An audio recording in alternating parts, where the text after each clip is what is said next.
Hello and welcome to the discussion about chapter 3, which is basically the relational model. So in this chapter we are going to be studying the specifics of the relational model and the details of the relational model.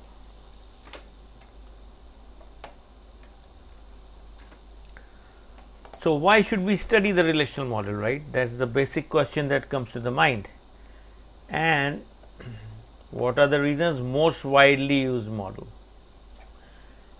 Even if you hear the keynote speech of the CEO of Oracle for 2023, he clearly mentions the relational model and he's passionate about the relational model. That's basically how relevant the relational model is. And these are the vendors, and of course Oracle is one of the leading vendors of databases that support the relational model. Legacy systems are also there in the older model. They are also following the relational model, right? These are some of the IBM's information management system, etc. The recent competitor has been object oriented model, but of course the relational model comes out to be as the most popular one, right? And there's also combination of object relational model. They are used sometimes, but not that much. Again, Oracle is a supplier of these kinds of databases, which are object relational databases. So relational database, let's look at some definitions now. Relational database, what is a relational database? A set of relations, or in other words we can say it is a set of relations between entities, because relations always exist between entities. So relation is basically made up of two parts now. One is the instance, and what is the instance of a relation? It is a table which has rows and columns. So rows gives us the cardinality and fields give us the degree. And what is schema? Schema specifies the name of a relation plus name and type of each column. Let's try to look at these 2 points on the SQL Live database that I have just shown you how to subscribe and use. Now we can go to this SQL. This is the live SQL login screen, right? And this is the SQL worksheet that we are having. Now we can go to my scripts. Basically I have got session 1 which was saved previously, so I click on it and then I can click run script. So when I click run script, all the database objects would be created, right? So after creating the script, we can go to the schema. The schema tells us that the bonus table has been created, DPT, EMP and cell grid has been created. So to summarize, I have saved a script that would basically be used for creating and adding data to the database, and this script can be run by using this, selecting this and selecting the run script command.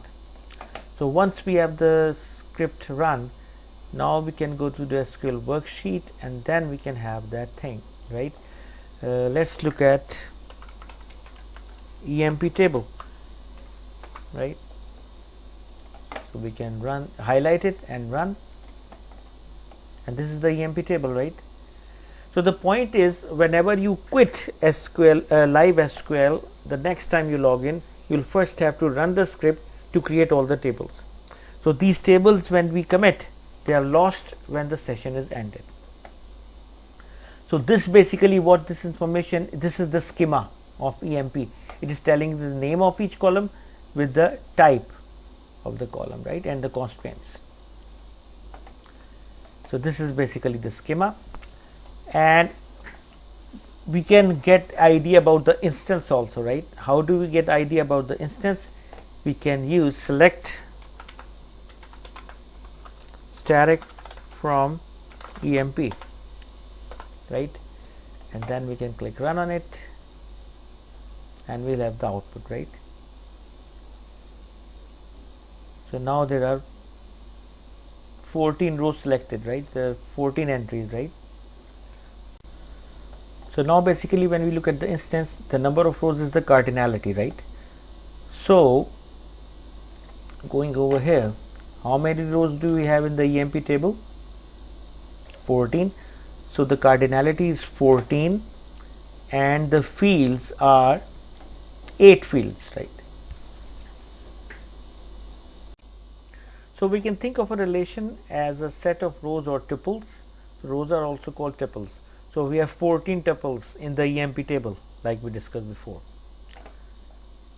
and all rows are distinct, they are different, okay, they are not repeated, no rows are repeated.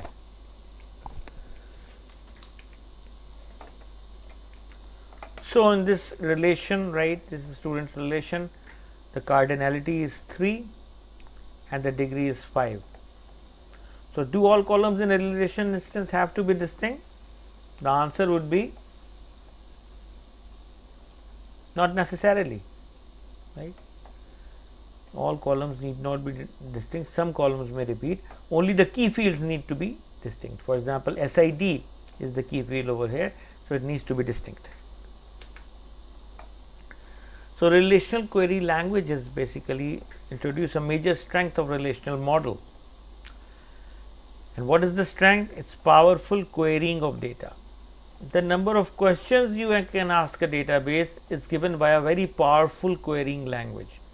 So you don't need to develop coding in order to query the database. The language for querying is already there. So what we can have a high level language. So it may be accessing the DBMS, right? So how the high level language would access the DBMS? It would have a connection,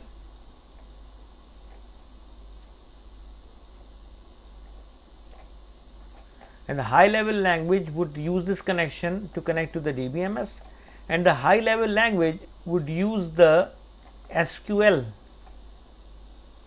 to query the database. So the language that the high level language used for accessing or querying the DBMS would be SQL.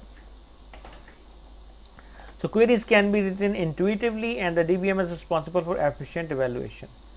So query evaluation plans are created for each query, and the most efficient plan, one that takes the least number of time, is selected for execution.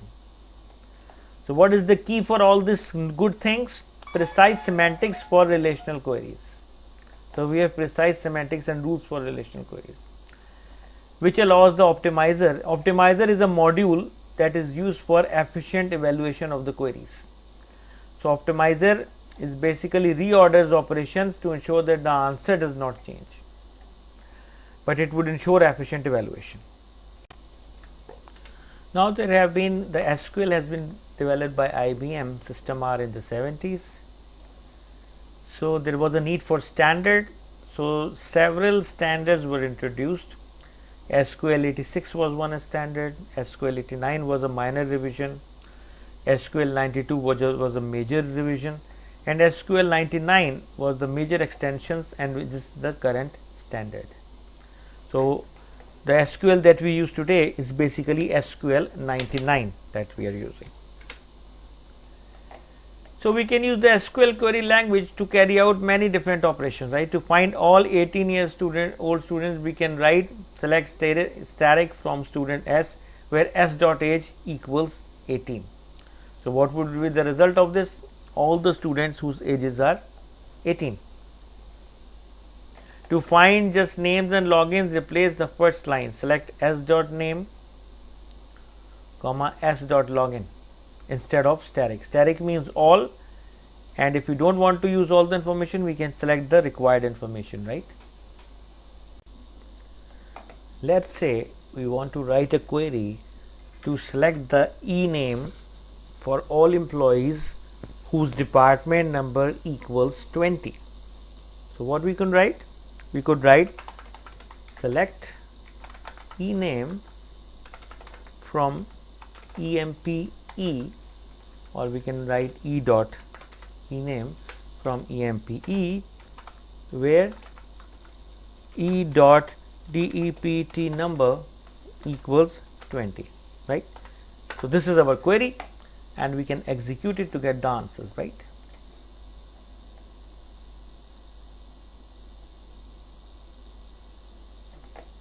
And what is the answer we got?